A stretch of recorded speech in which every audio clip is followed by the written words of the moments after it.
Oh Iya, gitu iya. kan? Ada case itu. Rasulullah kemudian melarang orang mendirikan rumah Ya. di Mina, Di karena Mina. Mina itu siapa saja yang duluan ke situ ya dia Dia boleh yang menempati. boleh menempati, betul. Jadi pantai harusnya kayak gitu juga. Harusnya seperti itu. Ini banyak di pantai Indonesia ini semua diblokin sama Ya, orang swasta. betul. Itu juga sebetulnya harusnya menjadi concern kita. Karena Pertanyaannya kenapa bisa terjadi gini? Kenapa ada semrawut pengelolaan sumber daya alam, pengelolaan pantai, pengelolaan kepemilikan kok bisa semrawut ini apa? Iya. Ujung pangkalnya apa nih? pertama saya pikir jelas ya.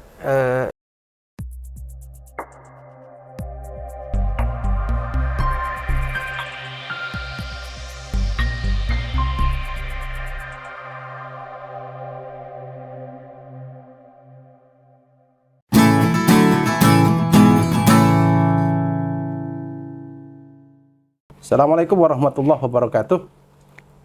Alhamdulillahirabbil alamin. Wassalatu wassalamu ala asrofil anbiya wal mursalin sayyidina wa maulana Muhammadin wa ala alihi wa sahbihi ajmain. Asyhadu an la ilaha illallah wahdahu la syarikalah wa asyhadu anna Muhammadan abduhu wa rasuluhu la nabiyya ba'dah. Para pecinta PDKT ya, kawan-kawan sobat di dakwah Tangsel, sampai ketemu lagi di hari ini. Kita melakukan diskusi ringan ya, podcast dengan para pakar ya. Hari ini alhamdulillah, apa kabar semuanya ya? Moga-moga kita diberikan barokah oleh Allah. Malam hari ini saya ditemani siapa namanya? Antum tuh apa? Kang ya. Kang Arif. Kang Arif panjangnya apa? Anwar. Kang Arif Anwar. Insinyur apa STP antum? Masih ST. Waduh. Jadi Kang Arif Anwar ST, sarjana teknik. Beliau lulusan ITB. Oh ya, saya perkenalan dulu, yang belum kenal, saya Ahmad Mukdal Mansur, lulusan IPB. Alhamdulillah. Syukron kehadiran antum, Terima kasih. Jadi malam hari ini alhamdulillah sebagaimana biasanya kita ringan aja nih ya. Jadi nggak usah terlalu tegang ya. Kalau mau ngeteh monggo ya. Kalau mau ada obrolan ringan. Jadi beliau ini Kang Arif ini adalah saya sebut sebagai profesional di energi dan sumber daya alam. Beliau praktisi profesional di bidang kelautan, kemudian perminyakan ya, sumber daya alam. Nanti saya ingin mengeksplor. Kebetulan ada beberapa beberapa isu yang cukup viral di akhir-akhir ini yang lagi rame, yaitu tentang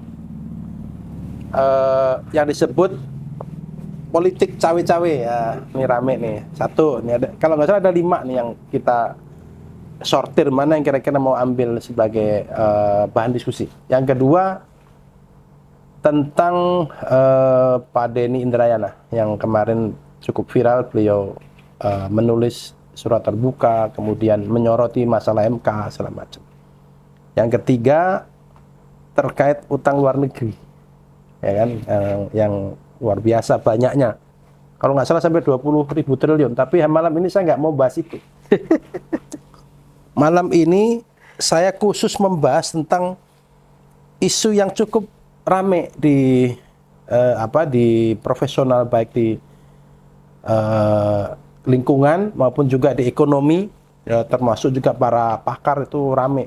Apa itu? Yaitu tentang peraturan baru yang dibikin oleh pemerintah, yaitu dibukanya kembali keran ekspor pasir laut. Nah, ini saya pengen menggarisbawahi. Apa kira-kira fakta ini, lalu kemudian dampak, kemudian juga bagaimana pandangan Islam terhadap perkara pasir laut ini ya. Saya kira ini penting sekali. Nah, sebelum saya mulai mungkin Bro Arif bisa sedikit elaborasi. Pasir laut itu apa sih? Lalu laut itu kayak apa strukturnya? Saya nggak tahu loh ya. Kalau jenengan nggak tahu ya kita sama-sama nggak tahu. Tapi ya inilah kan laut itu kan ada laut, Udah lalu benar, ada, masih ingat ya itu. kan. Laut itu kan ada. Saya orang laut. Kebetulan hobi saya tuh di laut. Setiap bulan minimal ke laut lah gitu. Itu tahu tuh ini apa kedalaman sekian gitu. Itu gimana tuh? Dari pengetahuan Iya. Bro Arif, silakan. Baik, bismillah. Bismillahirrahmanirrahim. Alhamdulillahirrahmanirrahim. Alhamdulillah hari ini bisa bermuajah dengan Ustadz Mukti di forum yang berbahagia ini. Ya, ketika berbicara pasir laut, sebetulnya kalau misalnya kita memang entry point-nya di peraturan pemerintah yang baru ini ya, yang baru dikeluarkan beberapa hari yang lalu itu sebetulnya bukan pasir, Ustadz. Jadi bahasanya pemerintah itu sedimen. Jadi sedimen ini kan sesuatu yang dibawa oleh aliran sungai, yaitu dari aktivitas-aktivitas manusia yang ada di hulu di daerah aliran sungai, sepanjang daerah sungai ke bawah, kemudian ke laut, dan di sana istilahnya menutup beberapa area di laut. Dan kalau saya lihat itu yang apa namanya ditujukan oleh peraturan tersebut untuk diambil. Nah, sedimen itu sendiri sebetulnya di peraturan tersebut disebutkan bahwa terdiri dari pasir dan sedimen lain yang berupa lumpur. Oke. Nah, cuma yang jadi masalah kita sebagai orang yang bekerja dan kemudian beraktivitas di bidang kelautan itu sangat paham bahwa lumpur itu tidak ada nilai ekonomis ya sebetulnya. Jadi kalau misalnya pasir itu memang dijadikan komoditas untuk reklamasi di sebuah kawasan yang mau di-extend ke laut, nah lumpur ini bagian yang tidak diharapkan. Gitu. Jadi memang purely biasanya ngambil pasirnya. Itu pun kalau di beberapa negara misalnya seperti Singapura yang sekarang lagi rame-rame, takutnya diekspor ke sana, itu juga mereka punya spesifikasi yang nggak main-main juga terkait dengan itu yang saya lihat. Jadi yang sebetulnya disasar oleh pemerintah itu bahasanya sedimen, tapi kalau saya lihat ya itu tidak jauh-jauh dari pasir. Makanya wajar saja kalau sebetulnya di pemberitaan itu highlightnya itu di headline-nya itu disebut ekspor pasir gitu. Karena sebetulnya yang memiliki nilai ekonomis itu pasirnya. Ya. Ini saya coba baca ya di media Gelora itu disampaikan salah satu aktivis Walhi itu mengkritisi untuk mencabut peraturan Presiden nomor 26 2003. Karena ini termasuk yang tadi. Padahal menurut mereka ini sudah dilarang 20 tahun yang lalu. Betul. Ya, kemudian apa yang terjadi, moratorium permanen tambang pasir laut dan reklamasi pantai di Indonesia. Ini luar biasa ini. Nah, saya pengen coba menarik sedikit ke arah risiko. Kan kita selalu paham, laut itu sebagaimana di darat. Ya. Dia sebenarnya juga ada ekosistem. Ya kan, pasti ada biota, ada ikan, ada terumbu karang. Nah, saya pengen tahu tuh sebenarnya laut itu kalau dijelasin itu apa sih isinya gitu. Saya taunya kan dari laut yang biru aja. Ya. Jadi apa sih sebenarnya? Kan antum pernah tahu eksplorasi minyak kan pasti tahulah struktur permukaan tuh bagaimana. Kan kalau nggak salah kan dibagi-bagi kalau berdasarkan cahaya, berdasarkan dalamnya daratan, lalu berdasarkan intensitas biota segala macam. Saya nggak tahu paham tuh gimana tuh. Ya, sebetulnya kalau saya tidak spesifik belajar biota laut, tapi biologi laut ya, maritim biologi. Tapi kalau misalnya kita lihat sebetulnya laut itu kan biasanya orang secara geografis spesifikan laut itu ke dalam zona teritorial. Laut teritorial yang itu benar-benar sebuah negara itu memiliki kedaulatan penuh di laut tersebut, dan juga ada yang dinamakan zona ekonomi eksklusif. Zona ekonomi eksklusif itu ya apa namanya, di mana negara itu memiliki hak konsesi untuk memanfaatkan laut-laut yang ada di sekitar itu. Nah, laut ini ditarik dari batas pantai. Jadi kalau kita ke pantai itu kan juga bingung dari mana batasnya. Nah, kalau kesepakatan di geografis itu biasanya diambil dari garis hayalan, di mana dia ketika surut, karena ketika surut itu kan daratan paling kelihatan gitu. Diambil dari ketika surut. Oh, jadi posisi ditarik surut 12. itu dia. Betul. Ditariknya Batas-batas jadi yang tadi batas itu pantai darat itu pas surut. pas surut. Iya. Nah, yang jadi masalah biasanya penambangan pasir itu terjadi tentu ya, karena gini, ketika kita berbicara ada nggak sih pasir di laut dalam? Ya ada, tentu saja. Cuma effort kita untuk mengambil pasir dari laut dalam tentu saja akan sangat besar, dan nilai keekonomianya jadi tidak masuk. Makanya laut yang diambil pasirnya itu biasanya di daerah yang dangkal. Di bawah 200 meter. Oh ya, pasti di bawah 200 meter itu dangkal. Nah, dangkal ini kan biasanya memang tempat biota dari tempat ekosistem dari biota laut yang sangat beragam. Di situ ada konservasi terumbu karang dan sebagainya.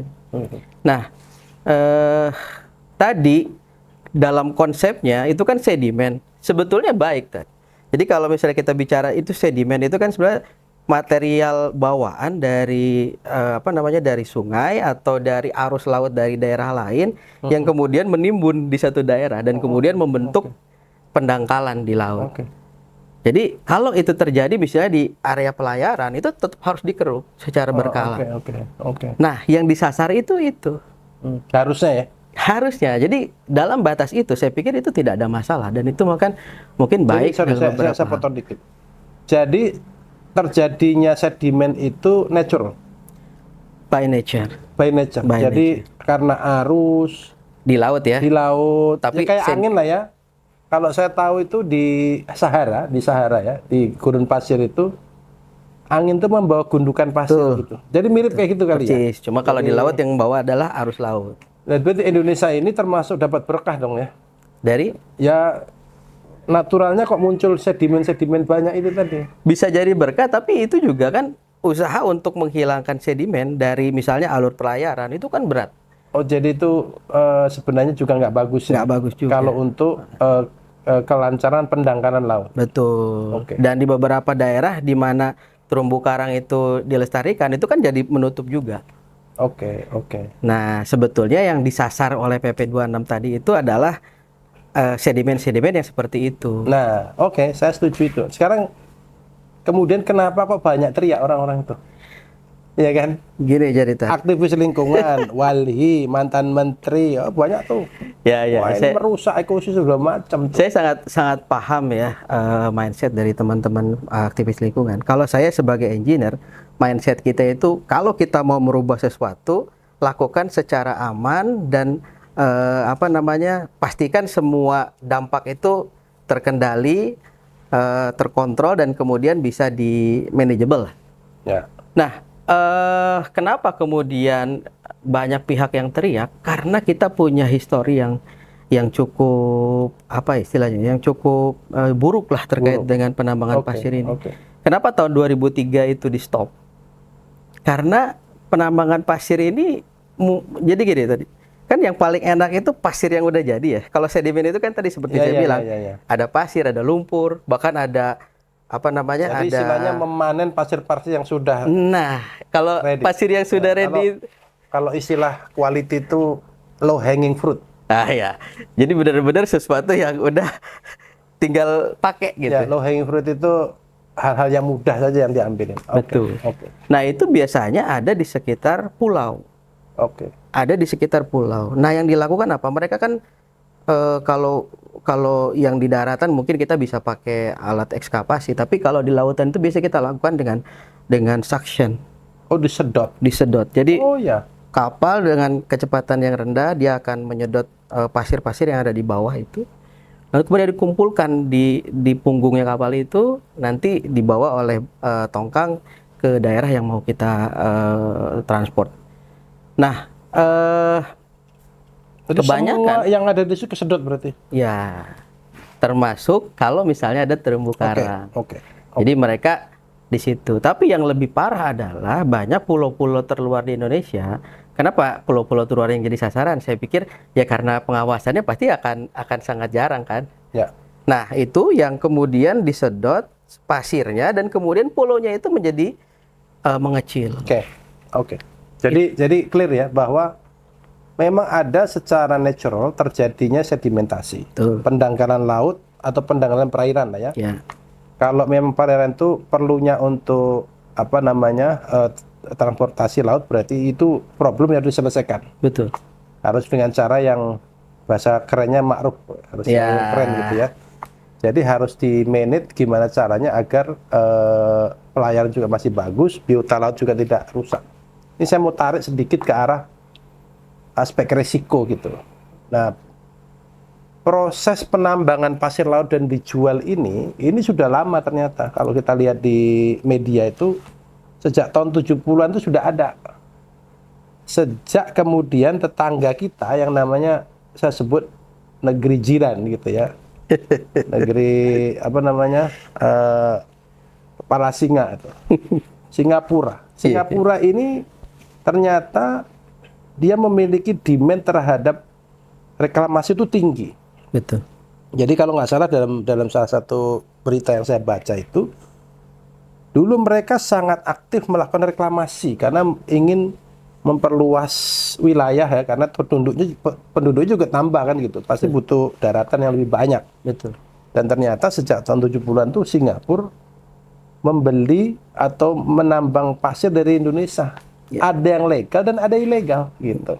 Kalau nggak salah ya, tolong dikoreksi kalau saya salah. Tetapi kemudian diputuskan oleh negara di stop tahun 2003. Kan luar biasa tuh. Ya. Artinya berarti setelah itu Singapura teriak-teriak dong. Dan mereka kemudian ngambil dari Malaysia segala macam kalau nggak salah, lalu Malaysia menutup juga. Ini apa nilai ekonomisnya pasir laut selain untuk bangunan ya, selain untuk numpuk daratan? Ada nggak sih nilai? Kalau saya tahu Bangka, Belitung saya tahu persis pasirnya. Dahsyat itu. Saya pernah ke Belitung itu pasirnya seperti silika gitu. Maka kalau itu yang diambil, wah itu luar biasa tuh bagi saya. Iya. Jadi saya pengen menarik resiko apa saja yang terjadi ketika kebijakan ini diambil selain dari apa namanya resiko lingkungan. Karena ada tentu ketika dia ambil, kemudian ada resiko geografis, resiko keamanan, resiko biota laut, ekosistem segala macam. Iya. Apa kira-kira yang Tadi kalau misalnya kita kan Indonesia itu terkenal konsisten dalam pelanggaran regulasi. Jadi kita tuh bikin regulasi, tapi kita tahu persis bahwa regulasi itu bisa diakalin untuk kemudian dilanggar. Nah, bahasa sedimen di PP nomor 26 ini itu kemudian kalau menurut saya itu bisa kemudian dipakai oleh sebagian gelintir orang untuk kemudian melakukan penambangan secara besar-besaran karena justifikasi? iya, karena kemarin aja masih pro kontra gitu kan, ada beberapa daerah yang memperbolehkan, itu saja penambangan itu sudah dilakukan secara masif. Apalagi sekarang dibuka keran ekspor. Dibuka keran ekspor, maka pasti pemain-pemain besar akan masuk di situ dan kemudian melakukan penambangan secara masif. Nah, seberapa banyak sih sedimen yang bisa disediakan gitu kan oleh laut kita yang kemudian bisa kita angkat secara dibersihkan ya, dalam bahasa PP itu dibersihkan secara aman gitu ya. Artinya tidak merusak kondisi asli dari perairan tersebut ya. Meskipun pemerintah sempat mengklaim sampai 23 miliar kubik meter gitu kan. Itu kan banyak sekali, tapi kalau kita jalan-jalan di sekitar Laut Jawa nampaknya juga nggak banyak gitu area-area penambangan itu. Pasti yang akan dicari adalah pasir jadi tadi, karena import untuk ngambilnya gampang dan kemudian dia bisa istilahnya bisa replacement untuk keperluan reklamasi itu secara mudah, nggak perlu treatment banyak gitu. Nah, yang dikhawatirkan tadi, jadi kalau biota laut, ekosistem laut udah pasti hilang. Tapi kemudian juga yang dikhawatirkan itu adalah diambilnya pasir itu dari kawasan-kawasan terluar. Kawasan-kawasan terluar dari negara yang itu bisa merubah arrangement dari garis pantai Oh, tadi. oke. Jadi geographical problem ya. Iya, Resiko karena geografis ya. kita mengklaim wilayah teritori itu berdasarkan titik paling luar dari negara ini. Oke, wah ini kritikal juga ya. Nah, itu bisa jadi isu yang sangat sensitif karena misalnya tadi di Riau itu ada satu pulau yang sekarang cuma tinggal ukurannya sekitar 50 meter kali Apa 60 namanya, meter. lupa? Saya lupa lagi itu pulau itu. Apa Anambas? Apa namanya? Lupa. Bukan. Kalau itu kan daerah-daerah apa namanya Natuna. Ah. Nah, ini padahal ini adalah front line gitu dengan Singapura gitu. Oke. Bahkan pemerintah katanya import untuk mereklamasi pulau itu diperlukan dana hampir 100 miliar.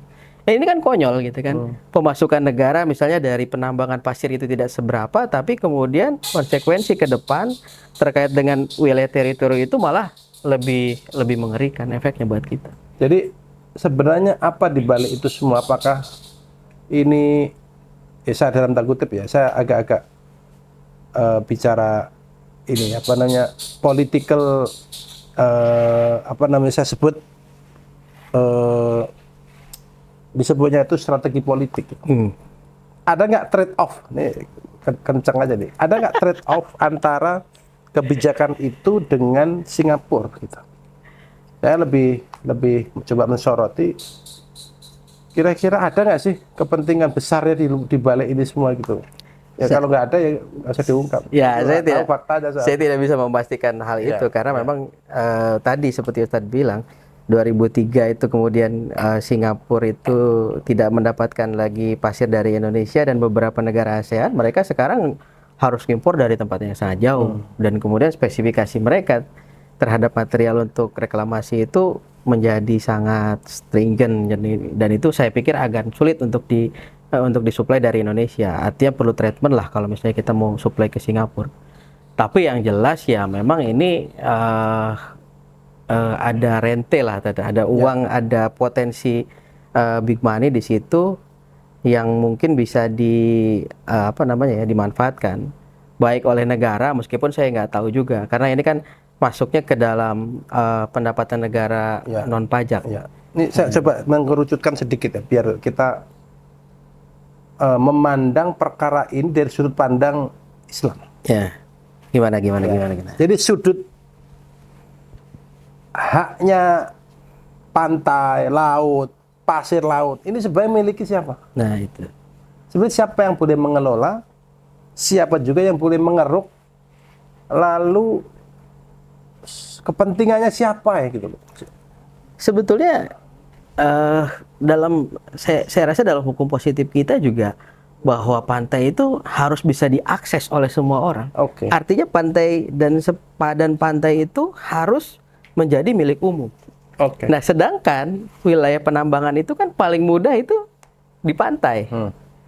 Yang which is kemudian di situ akan ada konflik antara orang-orang yang hidup di pantai memanfaatkan pantai dengan para pengusaha yang kemudian menambang pasir di pantai. Kejadian tahun 2020 di Lampung Timur itu sampai ada kapal yang dibakar.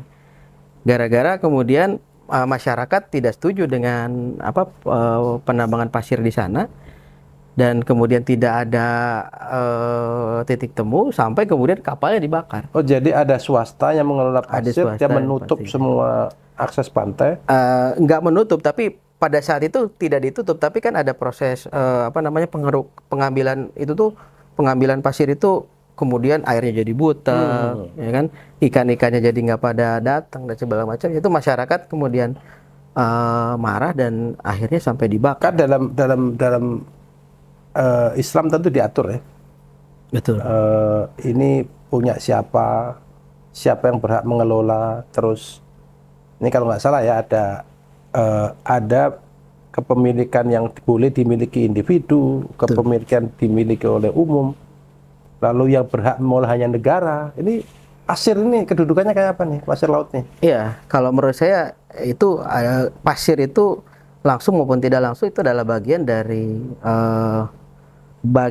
bagian dari barang yang dimiliki oleh bersama, oleh umum. Karena memang setiap individu, setiap kaum muslim itu harus diberikan akses untuk harus diberikan hak untuk mengakses wilayah pantai secara utuh gitu kan. Nah, sekarang kemudian pasirnya dikeruk segala macam dan akhirnya mereka kan tidak bisa memanfaatkan wilayah tersebut. Nah, jadi mungkin kalau misalnya kita berkaca kepada Rasulullah SAW waktu itu mau dibikinkan rumah di Mina, kemudian Rasulullah mengatakan bahwa Mina ini adalah milik umum dan kemudian tidak mau iya, gitu iya. kan. Ada case itu. Rasulullah kemudian melarang orang mendirikan rumah Ya, di Mina di karena Mina. Mina itu siapa saja yang duluan ke situ ya dia Dia boleh yang menempati. boleh menempati, betul. Jadi pantai harusnya kayak gitu juga. Harusnya seperti itu. Ini banyak di pantai Indonesia ini semua diblokin sama Ya, orang swasta. betul. Itu juga sebetulnya harusnya menjadi concern kita. Jadi Karena pertanyaannya kenapa bisa terjadi gini? Kenapa ada semrawut pengelolaan sumber daya alam, pengelolaan pantai, pengelolaan kepemilikan kok bisa semrawut ini apa? Iya. Ujung pangkalnya apa nih? pertama saya pikir jelas ya, simpelnya siapa yang punya power dalam hal ini, punya uang untuk untuk membuat bangunan di situ, kemudian membuat Peraturan. bukan peraturan, jadi dia akan membuat wilayah private. Karena kan orang itu dihalangi aksesnya itu karena pantainya bisa dibikin oleh hotel. Saya Aja. pernah tuh melaut di seputaran Pulau Seribu tuh, begitu mendekat tuh di gini, nggak boleh. Nah, kalau Pulau Seribu memang ada beberapa pulau yang sudah istilahnya ya Kita masuk pulau nggak boleh di rental. Ya kalau garis pantai aja nggak boleh, gimana pulau? Logikanya kan seperti itu. Ini kenapa bisa terjadi? Orang tuh bisa yang punya modal berhak beli pulau, apalagi nanti pulau orang luar negeri boleh beli pulau ini apa ini yang terjadi ini? What's wrong dan apa yang harus kita kira-kira soroti gitu? Ini salahnya di mana ini? Ya, saya pikir ini bukan perkara teknis ya, ini sesuatu yang sudah sistemik dan memang harusnya menjadi perhatian harusnya menjadi perhatian di kalangan pemerintah pusat, bahwasanya hal-hal seperti ini harusnya tidak diizinkan. Kenapa kemudian swasta bisa menguasai? Ya tentu saja karena mindset pemerintah atau mindset orang-orang yang mengelola tersebut ya cuma melihat kemanfaatan. Manfaatnya apa kalau misalnya saya sewakan? Manfaatnya apa kalau misalnya orang lain itu menguasai daerah pantai? Nah, mereka nggak pernah berpikir bahwa secara hukum positif, apalagi kalau misalnya kita berkaca kepada syariat Islam, itu adalah wilayah yang seharusnya dimiliki oleh umum, yang tidak boleh diprivatisasi. Gitu. Jadi ini kita bicara sistem pengelolaan yang salah. Sistem pengelolaan salah yang mungkin juga berdasar pada mindset yang salah.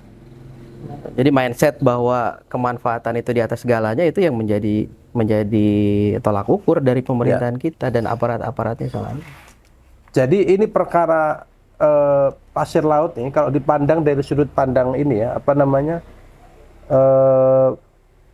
yang paling tepat mengelolanya bagaimana tanpa juga memiliki risiko kerusakan lingkungan, risiko kerusakan ekosistem, risiko security ya, artinya kan kalau Singapura bertambah banyak batas 30% nambah terus ya. Dari existing itu sekarang sudah nambah 30%. Ya, berarti kan itu risiko batasnya nambah sementara kita berkurang. Jadi kita tambah gini. Nah, dan itu wilayah yang sangat strategis. Justru itu makanya saya pengen dapat insight bagaimana Islam memandang hal seperti ini. Yang paling ideal seperti apa? Karena mau nggak mau kita harus mengaca kepada apa yang dilakukan Rasulullah. Dan diperintahkan kepada kita apa yang harus kita jaga, apa yang harus kita kelola kan begitu. Apa solusinya? Solusi yang terbaik. Apakah kita stop kebijakan ini, kemudian ya dalam tanda kutip, kenapa kok sampai kebijakan seperti ini diambil gitu loh? Ya. Apa yang salah di sistem ini? Ya. Apa kita kebanyakan hutang gitu atau gimana sih? Saya pikir itu motif utamanya adalah motif ekonomi jelas karena di situ ada penerimaan negara, di situ ada potensi kemudian material yang bisa diangkut untuk membangun infrastruktur. Ya. Saya walau alam lah, saya nggak mau ngambil spekulasi, tapi kan kita lagi butuh nih Ya. pengembangan infrastruktur yang besar. Karena kalau dilihat dari skala prioritas itu memang dalam negeri, baru terakhir itu ekspor. Di situ ada apa namanya, ada sumber daya uang yang besar. Jadi makanya itu terjadi. Seharusnya seperti apa? Tentu saja kalau kita berbicara existing, artinya bentang alam yang sudah disediakan oleh Allah, maka sebaiknya ya kita jaga saja. Apalagi misalnya ini adalah wilayah yang berbatasan dengan negeri lain ya. Dalam hal ini misalnya kalau dalam Islam itu berbatasan dengan negeri kufar, ya maka perbatasan itu harus benar-benar dijaga. Tidak boleh berkurang satu langkah pun gitu. Bahkan kalau bisa bertambah. Nah, harusnya negara punya concern dalam hal ini untuk menjaga teritorial tersebut.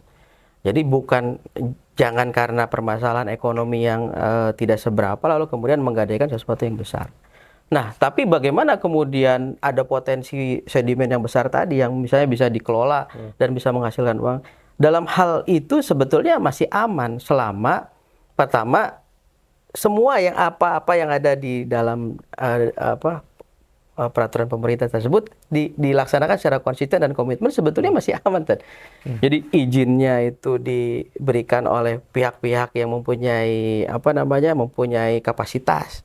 Lalu kemudian controllingnya dilakukan secara ketat. Karena konsepnya kan seperti itu. Ya, tapi saya nggak akan yakin kalau itu dilakukan. Justru itu karena saya yakin bahwa kita itu punya histori secara konsisten, tidak pernah. Saya yakin tidak ada yang akan bisa menjaga situasi sumber daya alam, situasi termasuk pasir laut segala macam itu, kecuali dengan sistem yang adil. Nggak ada kecuali itu. Ini saya yakin. Karena kalau kita lepaskan dengan sistem yang ada sekarang, tentu itu akan kembali lagi kepada terjadinya tarik-menarik kepentingan. Ini saya punya contoh. Di kampung tuh banyak lah pengusaha itu kan macam-macam ya.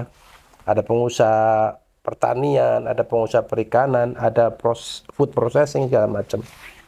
Itu yang level paling biasanya yang kita anggap paling bermasalah tuh orang yang jual beli galian C gitu.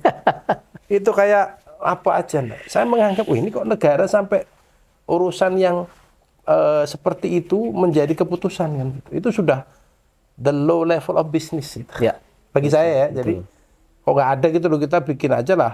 Kalau mau dapat dana ya kita banyak lah. Processing food juga bisa. Kemudian bikin keunggulan-keunggulan kompetitif dari negeri ini gitu. Sekedar menjual sumber daya alam saya kira itu luar biasa gitu. Artinya kita benar-benar nggak ada sistem yang keren lah gitu. Betul. Padahal kita ini kan punya potensi yang besar, punya sumber daya alam besar. Nah makanya saya menyoroti kalau sistem ini terus-menerus begini, akan sampai kapanpun juga nggak akan pernah tuntas. Yang diselesaikan ya yang paling mudah ya dijual. Untuk menutupi defisit misalnya, betul, kekurangan duit. Kalau saya defisit ya saya jual gunung, saya jual itu kan, masa negara begitu kan nggak benar tuh. Betul, itu adalah bagaimana Islam kemudian menyelesaikan tentang pendapatan negara. Itu kan complicated, tetapi saya pengen jenengan menyinggung itu agar ada solusi yang memang diberikan dan kita sampaikan kepada masyarakat. Harusnya begini loh, kalau negara ini kan punya pendapatan yang di luar itu kan lebih banyak sebenarnya. Bagaimana Islam memandang pendapatan negara? Saya coba menyoroti ya, di luar hal-hal yang sifatnya sudah diketahui secara umum bahwa dalam Islam itu ada pendapatan yang diambil dari jizyah, diambil dari fai, diambil dari zakat dan segala macamnya. Sumber daya alam itu adalah sesuatu yang diberikan oleh Allah Subhanahu wa taala kepada umat Islam itu apa istilahnya ya? Kalau saya lihat justru kebanyakan sumber daya alam itu dikuasai oleh umat Islam. Harusnya ini jadi poin jadi poin strange gitu bagi umat Islam itu sebagai sumber penghasilan utama. Nah, yang jadi masalah itu adalah pertama ya tadi political will. Kalau misalnya pemerintah memiliki political will yang kuat untuk mengelola sumber daya alam ini dengan mindset seperti yang Ustadz tadi bilang, berkeadilan dan kemudian paham siapa yang punya ini haknya siapa, maka pengelolaan sumber daya alam itu boleh dilakukan oleh profesional ya, misalnya non pemerintah, swasta atau private. Tapi hasilnya itu harus benar-benar dikontrol oleh pemerintah, dan hasil dari pengelolaan sumber daya alam itu dikembalikan untuk sebanyak-banyaknya kemakmuran dari rakyat. Saya rasa itu adalah hal yang paling make sense ya. Untuk saat ini. Untuk saat Tapi ini. saya yakin itu juga akan tidak akan sampai titik level keadilan sempurna. Betul, makanya itu hanya akan terwujud kalau misalnya mindset berpikir atau hal-hal tadi yang Ustadz bilang, sistem yang Islami itu diterapkan secara paripurna. Saya kira kalau tanpa itu, saya punya keyakinan tanpa sistem yang sempurna, apapun yang diterapkan itu pasti memiliki lubang ketidakadilan. Betul. Jadi karena apa ya, tarik-tarikan politik seperti ini. Jadi akan ada ini, akan ada ini, akan ada. Apalagi tadi kalau misalnya yang menjadi fundamental cara berpikir mereka adalah kemanfaatan. Kan tadi yang paling gampang adalah jual aja gitu. Selesai masalah, tapi sebetulnya menimbulkan masalah yang lebih besar. Baik, terima kasih Bro Arif. Siap. Para sahabat dakwah Tangsel, ya sedikit kita diskusi, ya hari ini agak serius ya. Biasanya kita cekikisan, tapi cukup serius karena ini perkara yang cukup penting, berkaitan dengan ekspor pasir laut, karena akan berdampak terhadap satu, lingkungan, dua, terhadap biota laut, tiga, terhadap teritori, aspek keamanan, terus aspek regional dan segala macam. Dan juga yang paling utama adalah bahwa kita tidak akan bisa menyelesaikan perkara-perkara keumatan yang seperti ini, ya termasuk di dalamnya perkara kelautan. Nah, Islam memberikan aturan yang khas dan sempurna terhadap apapun permasalahan manusia, salah satunya juga tentang kelautan, tentang kepemilikan. Dalam Islam kita kenal ada kepemilikan pribadi, kepemilikan umum, kepemilikan negara. Nah, saya kira insya Allah urusan pasir laut ini juga menjadi perkara yang paling penting juga untuk dibahas sebagai sakofah umat, untuk disampaikan bahwa pasir laut ini adalah milik umat. Betul. Sehingga milik umat dan harus digunakan dengan sebaik-baik seadil-adilnya. Betul. Tidak hanya kepentingan ekonomi, tetapi juga sebagai makhluk Allah yang diberikan akal, tentu kita juga harus adil terhadap makhluk-makhluk yang lain, yaitu lingkungan dan biota laut. Tanpa itu, saya yakin tidak akan pernah bisa manusia menjadi khalifatul fil ardh. Itu kata kuncinya. Assalamualaikum warahmatullahi wabarakatuh.